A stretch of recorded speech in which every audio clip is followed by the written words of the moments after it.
देश की ताकत तीनों है, महान जवान, किसान और जनता महान।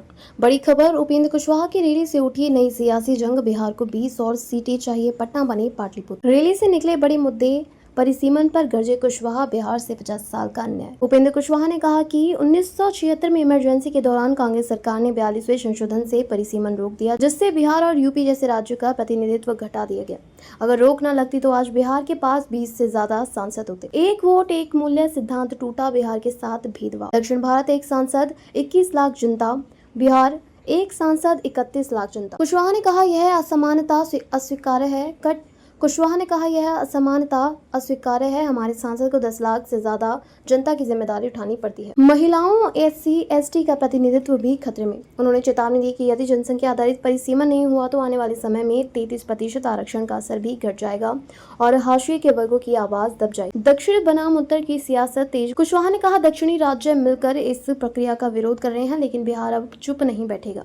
आने वाले सालों में यह मुद्दा राष्ट्रीय राजनीति को उत्तम बनाम दक्षिण की दिशा दे सकता है। पटना का नाम बदलकर पाटलिपुत्र करने की मांग।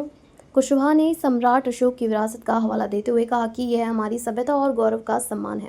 पटना को पाटलिपुत्र नाम दिया जाए। न्यायपालिका पर बड़ा बयान, कॉलेजियम खत्म हो। उन्होंने कहा कि जजों की नियुक्ति कॉलेजियम से नहीं बल्कि खुली प्रतियोगी परीक्षा से होनी चाहिए। जब हम IAS IPS की भर्ती परीक्षा से कर सकते हैं तो जजों की नियुक्ति में पारदर्शिता क्यों नहीं। तेजस्वी यादव पर तंज, गंगा किनारे नाचने से CM नहीं बन जाता।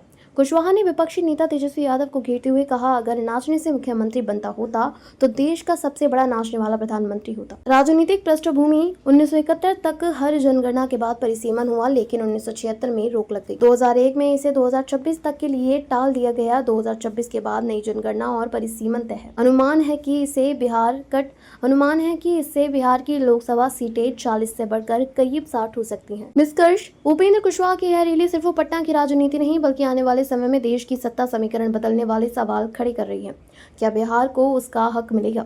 क्या उत्तर भारत की आवाज मजबूत होगी या फिर दक्षिण भारत का विरोध एक बार फिर इस प्रक्रिया को रोक देगा? ये बहस अब सिर्फ बिहार नहीं बल्कि पूरे देश की राजनीति का सबसे बड़ा एजेंडा बनने वाली है। देखते रहिए changing future TV। Like, share और सब्सक्राइब करना ना भूलें। देश, दुनिया और भविष्य की सबसे बड़ी खबरों के लिए।